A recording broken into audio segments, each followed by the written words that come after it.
ચાલો ખેડૂત મિત્રો, આપણે આજે રણમલપુર ગામની મુલાકાત આવ્યા છીએ. તો આવું ટચ કર માર્યું છે ઉપર, અને જબરજસ્ત મહેનત છે પટેલિયાઓની. અને મિત્રો, અત્યારે જોવા જઈએ તો અત્યારના યુગ પ્રમાણે આ બધું પાકે તો જ ખેડૂતનું વરેવું છે. નકરું કપા કોટન વાય કે બીજું હોય કે આની આવક બમ્પર છે.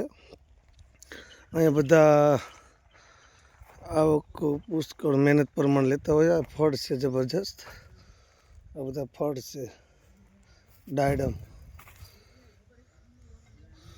તો આવી ખેતું ટસ્કર રણમલપુરની ગામની સેમમાં ટસ્કર જોઈ લો ભાઈ, આ જબરજસ્ત મહેનત છે. પાઇપ પણ એમ નાખ્યા છે. તો આ ખેતી આમ ગણો તો સસ્તી પણ નથી, પણ મોટા ભાગે જોવા જઈએ તો આવક આની બમ્ફર આવતી હોય છે. જોઈ લો ફળ, લાગઠ, નજર કરો ત્યાં ફળ, લાગઠ ખજાનો ફળનો. આ હોય તો જ ખેડૂત આગળ આવે. નજર કરો ત્યાં સુધી ડાયડમ. અહીંયા મોટા ભાગના ખેડૂતો ડાયડમની ખેતી જ કરતા હોય છે. પણ આ ટસ્કર જોવા જઈએ તો જબરજસ્ત ખર્ચો થતો હશે, કેમ કે આમાં પાઇપ પણ હેવી વેરિયન્ટ છે. ફળ જોઈ લો, કોઈ નાનું ફળ જોવા મળતું નથી. મોટા ભાગનું જય કિસાન ખેડૂત બલવાન. આપણે આ પાઇપ જોવા જઈએ તો વજનવાળી છે. 15 કિલોની એક એક પાઇપ છે.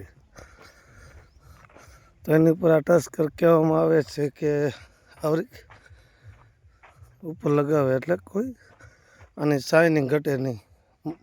ફળનું એક્સપોર્ટિંગ ક્વોલિટી પણ બને છે. જો મોટા વિસ્તારમાં છે, પણ તમને આપણે દોરી મેકવા આવ્યા હતા. ખેડૂતો માટે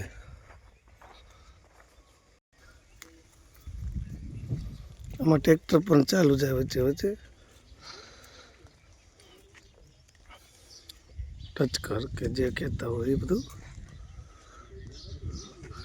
જય કિસાન ખેડૂત બલવાન.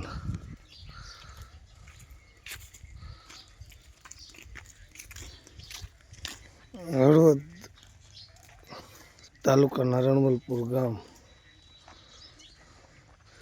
ત્યાં ફાર્મ હાઉસ છે અશોકભાઈનું.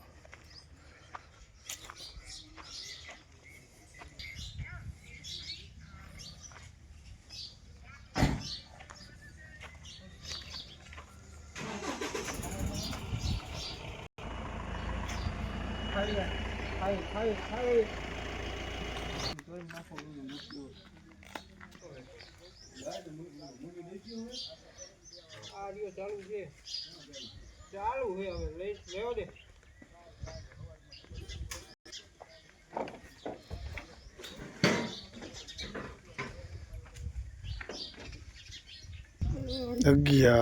ફેબ્રુઆરી સ્ટ્રક્ચર જબરજસ્ત જોયું, જાણવા મળ્યું. જો ભાઈ